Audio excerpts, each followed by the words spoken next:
Chegamos num período mais esperado, né, que é o golpe de 64 e a ditadura militar, né, que foi mais uma ditadura que o Brasil passou. Então a gente já deu uma contextualizada, né, no governo do João Goulart e aqui a gente vai falar do golpe de 64 propriamente dito. Então, o que é importante vocês saberem aqui, né? O que é uma ditadura? Quando ela, de que forma que ela é implantada, quais foram os mecanismos da manutenção da ditadura. Eu não vou ficar falando aqui dos generais. A gente teve os generais linha dura, né? E os generais mais o primeiro e os dois últimos generais que a gente teve foram generais assim que foram um pouco mais tiveram uma abertura. O primeiro foi o que implantou a ditadura, mas foi mais leve. O Geisel e o Médici foram os que da turma da linha dura, né? Um período de maior dificuldade, aí, onde mais teve censura e perseguição política.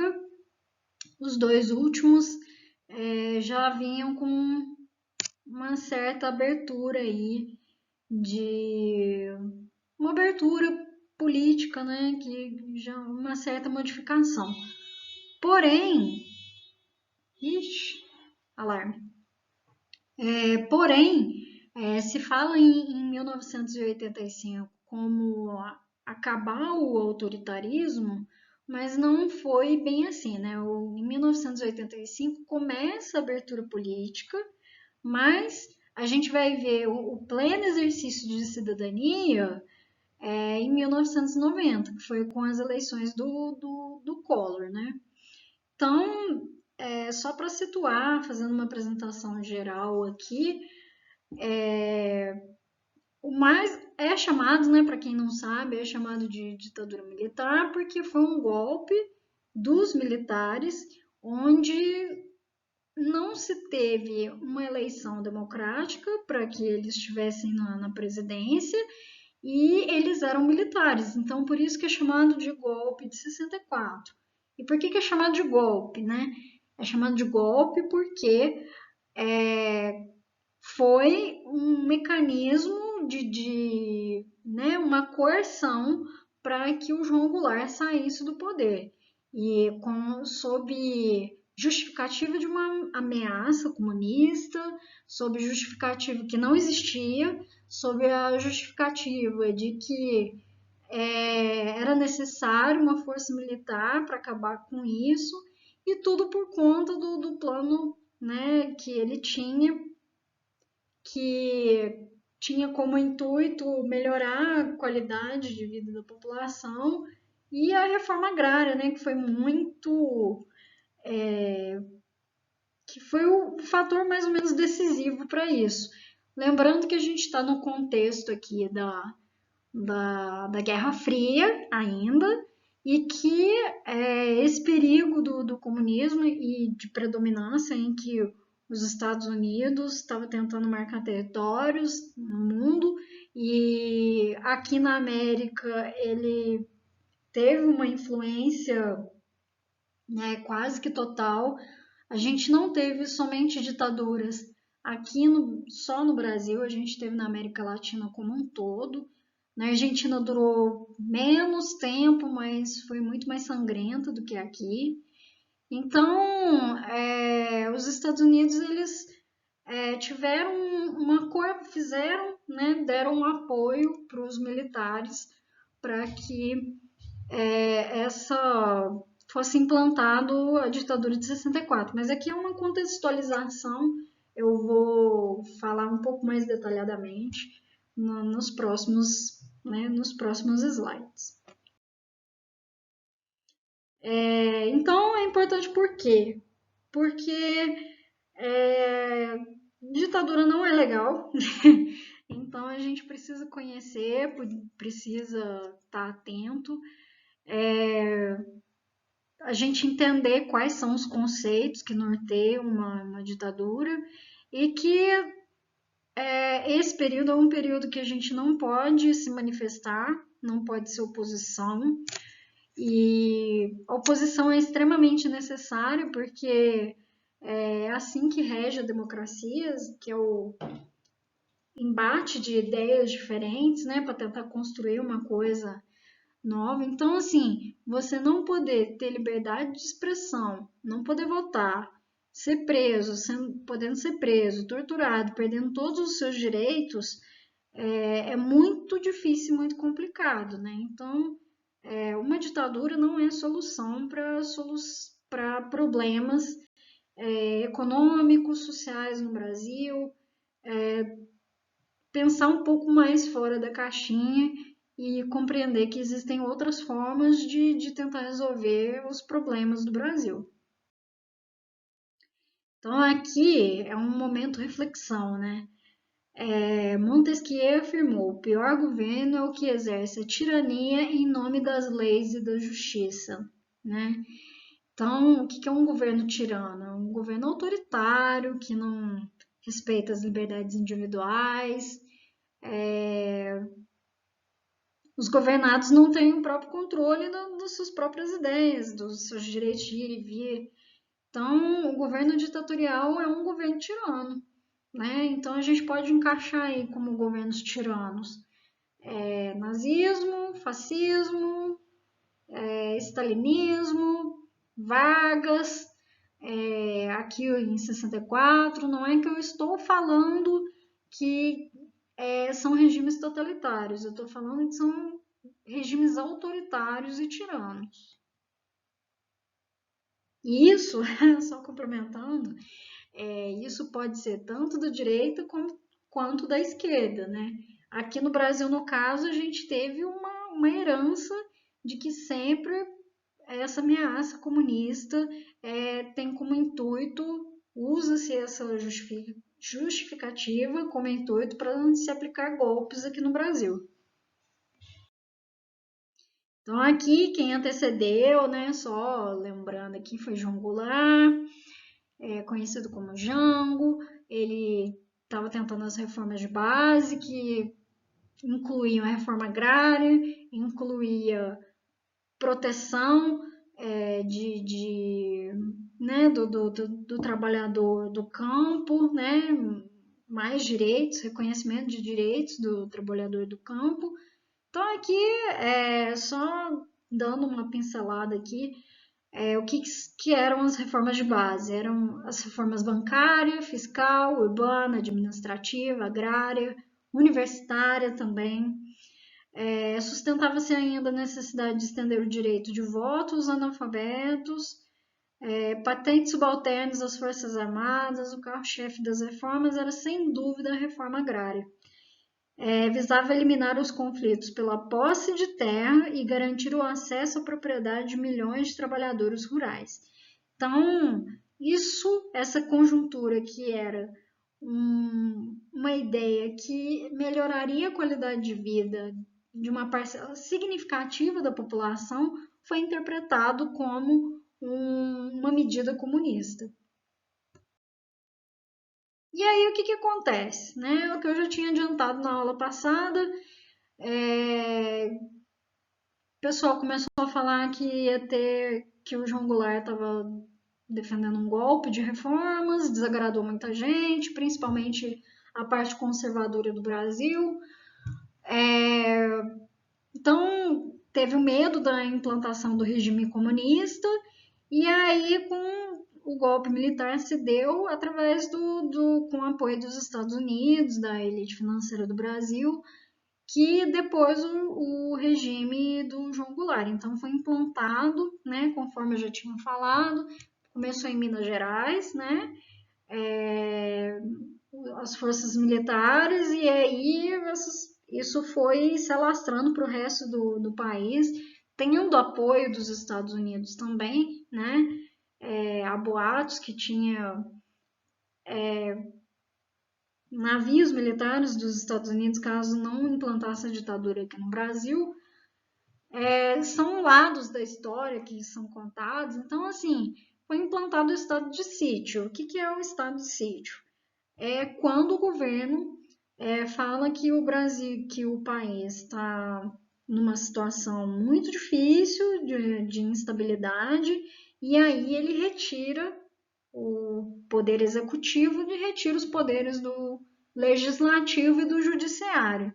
Então, concentra o poder na mão de um representante só. E aqui foi decretado esse estado de sítio que durou 20 anos aí da nossa história. Então, qual que é a diferença entre ditadura e democracia? Eu gosto muito de tratar isso nesse período, porque é o que a gente tem de mais recente de ditadura. A gente tem os nossos pais aí para perguntar, ou quando não são os pais, são os nossos avós. Então, qual que é a diferença? Então, a ditadura tem regime autoritário, não tem separação de poderes, tem censura da oposição, né? O que é a censura? A censura é quando você tem uma ideia e aí, através da coerção da polícia, você acaba sendo torturado ou se não vetado. No caso de músicas que eram, né, a gente teve nesse período várias músicas que foram escritas nesse momento como forma de contestação do regime militar. Algumas músicas não passavam pela censura, então tem músicas que tem assim a letra, assim, documentos de letra censurado. E né, que tem na internet, vocês podem procurar aí que vocês vão achar. Proibição de partidos de oposição, né? Cassação, né, desses mandatos, desses políticos. Então, assim, não existia oposição, não tendo oposição, quem vence sempre, as eleições indiretas são sempre os militares. Perseguição da imprensa também, que tentava fazer denúncias sobre o governo militar, prisão e tortura da oposição, né? A gente tem relatos aí até hoje sobre essas prisões e torturas em 64. Hoje em dia a gente tem aí vários vídeos de gente dando depoimento, tem um livro Brasil Nunca Mais também, quem tem interesse. É um livro assim bastante pesado, eu nem costumo colocar em aula porque eu mesmo não dou conta, sabe? São torturas muito pesadas, né? E a extinção, principalmente a extinção do voto, né? Você não poder votar no seu representante, isso é uma marca muito forte sobre o que é ditadura. E o que é uma democracia, né? Hoje em dia, né? Porque a gente tem a democracia da Grécia e aqui a gente está falando da democracia no Brasil, que é a presença de pluralidade de ideias e de partidos, separação de poderes, né? Legislativo, executivo, judiciário, respeito às opiniões contrárias. Você não precisa estar de acordo com a opinião contrária, mas você tem que defender o direito dessa pessoa a poder dizer ela, né? Desde que não fira a existência dessa outra pessoa. Uma coisa é censura, outra coisa é você acabar ofendendo uma pessoa, né? Então, o respeito às opiniões estão dentro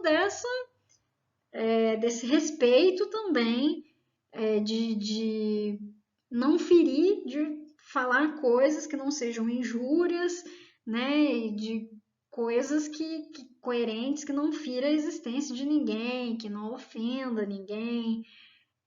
Então, assim, só deixando um adendo aqui. Então, a imprensa livre também, né? A imprensa, que são os jornais, a mídia como um todo, né? Aqui era muito presente jornal, a TV brasileira também estava começando a ter espaço, né? Juscelino Kubitschek, quem começou na década de 50, que começou a vir os primeiros aparelhos de TV no Brasil. Então, essa imprensa livre está muito ligada a denúncias, né? Ou posições contrárias ao governo. Então, o regime democrático tem isso, né? Você ter a presença de várias ideias, de várias posições políticas, e que essa pessoa tem o direito de poder se expressar e sem sofrer uma represália, né? O voto livre, né? Você ter o direito de poder votar. Você pode até não gostar, mas você tem que ter o direito de poder votar. E a presença de vários partidos políticos, né? Nenhuma censura com nenhum partido político. Então, como que foi, né? Aqui mostra a participação dos Estados Unidos, né?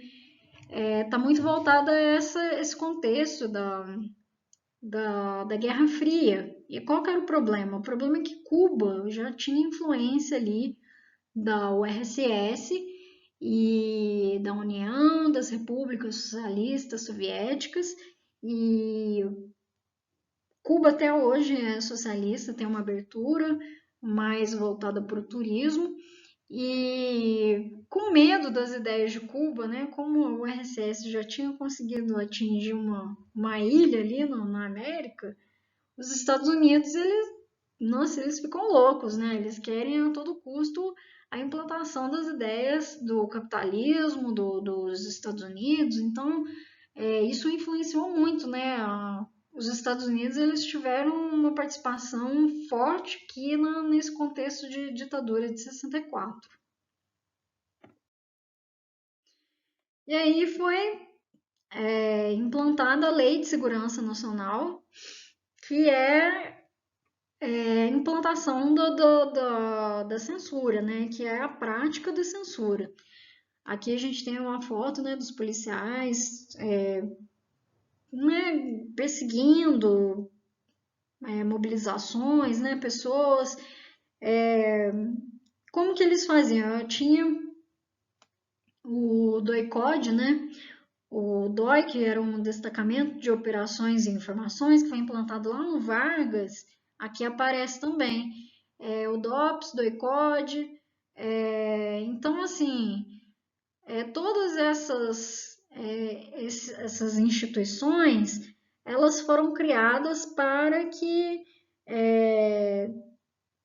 as pessoas fossem presas, perdiam seus direitos e elas acabavam sendo torturadas com a finalidade de tentar entregar mais pessoas, né, do grupo a qual elas pertenciam. Então, foi uma coisa muito triste, torturou-se filhos, esposas, para tentar entregar o lugar onde, primeiro, eles né, têm acesso assim, aos líderes, ou senão aqueles né, que têm pouca menor influência nas mobilizações contrárias ao que era ilegal, né? Não tinha legalidade aqui, e aí, a partir disso, eles vão descobrindo quem que é a cabeça desses movimentos.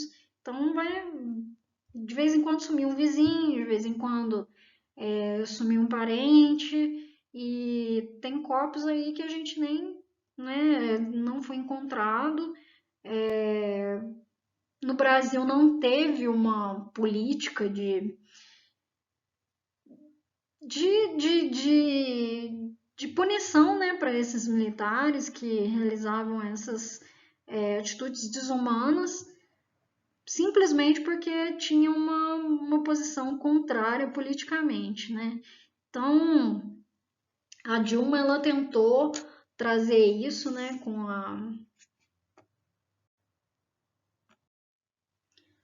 então a Dilma teve aí a implementação da Comissão da Verdade, que é uma coisa mais recente, e, e assim, para tentar descobrir, né, ter mais informações sobre esse período, e com relatos, sem.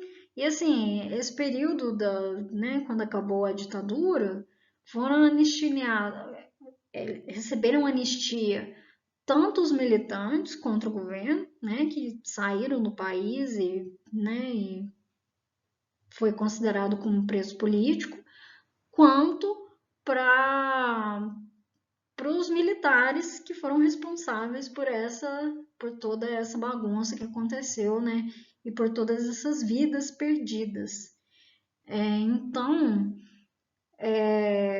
isso daqui ainda é uma ferida muito aberta no Brasil. Isso daqui ainda é muito problemático, muito difícil de resolver e está super atual, né? Porque esses temas de volta do AI-5, né, fechamento de Congresso, fechamento do STF, está muito relacionado, talvez, a uma falta de conhecimento sobre esse período, do que foi realmente, né?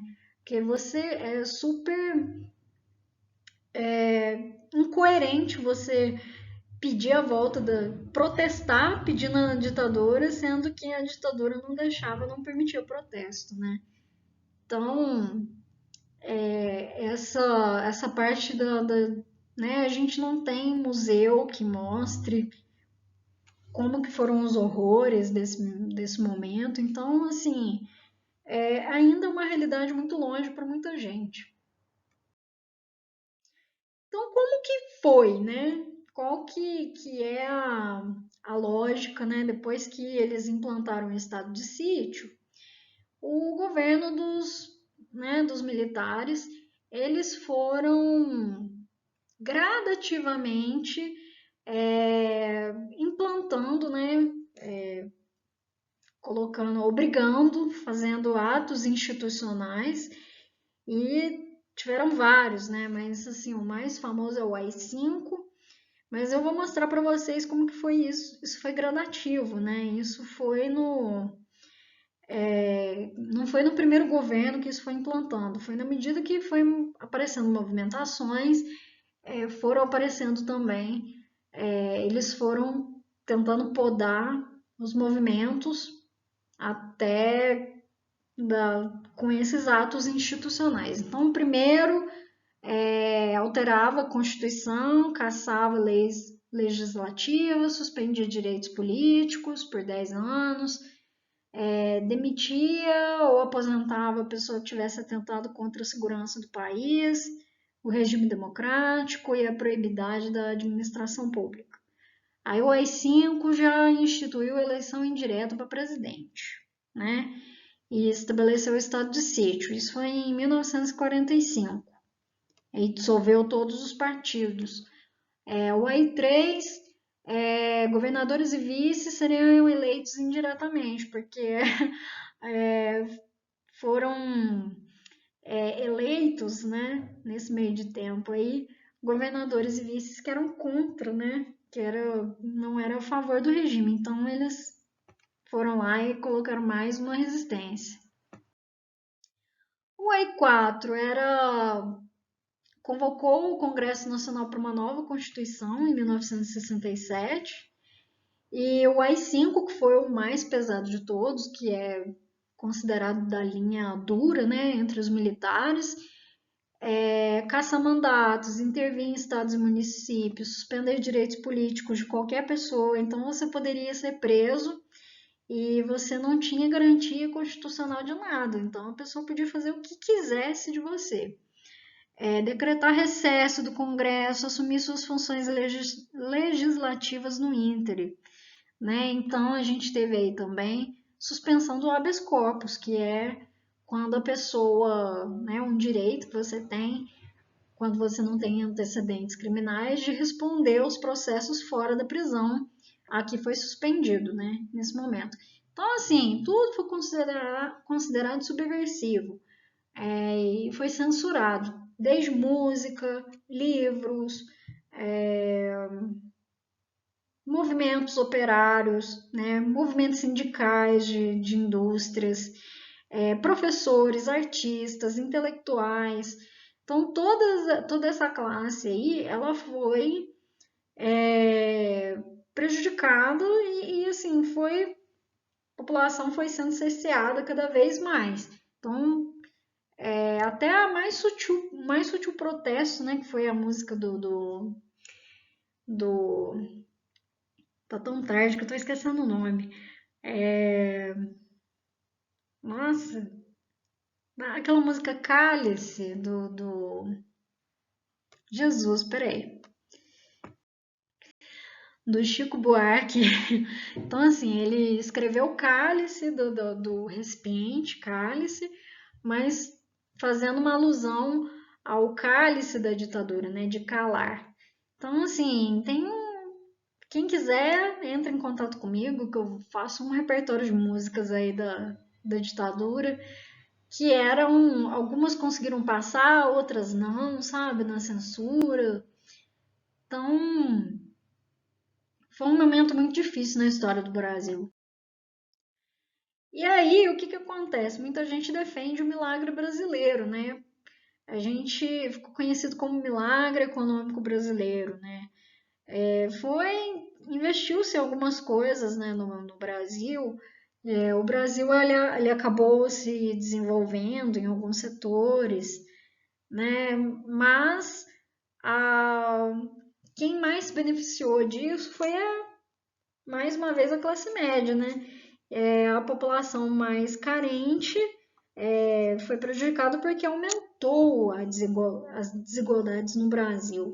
Então, esse milagre econômico, né, que parecia que o Brasil estava bem, principalmente porque se tinha censura dos meios de comunicação, então não havia muita denúncia e né, o Estado, né, os militares, eles tinham controle sobre a imprensa, então divulgava sobre o tricampeonato no Brasil, que o Brasil ganhou, né, foi campeão na Copa do Mundo, divulgava-se muito o movimento tropicalismo, então, assim, passava-se uma impressão de um Brasil muito legal. Aí tinha as expressões, ame o Brasil, ame ou deixo, o Brasil avança.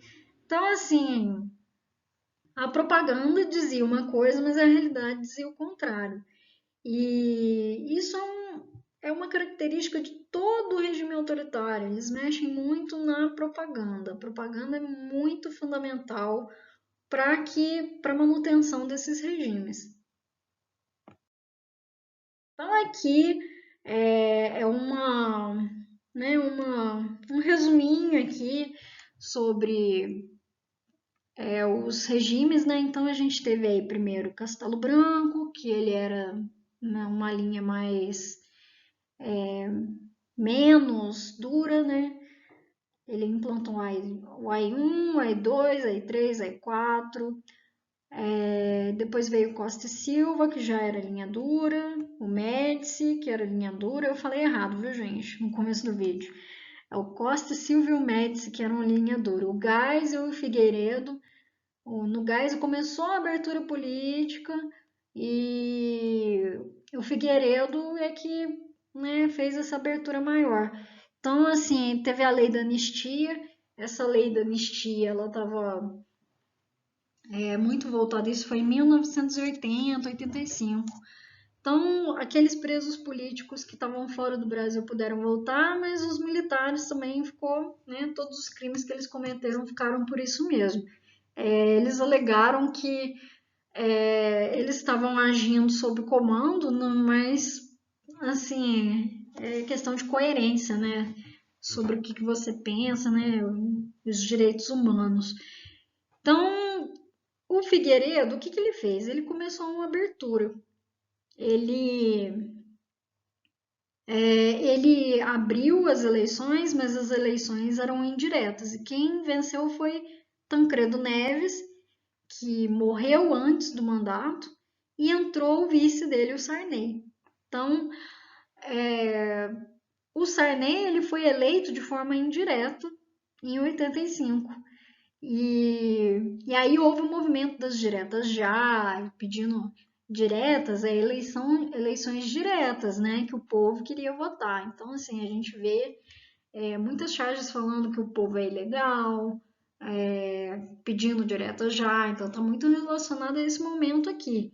E só foi, assim, concretizar a democracia com o Collor, onde se pôde votar, o brasileiro votou, e aí, assim, é outra história para o próximo capítulo.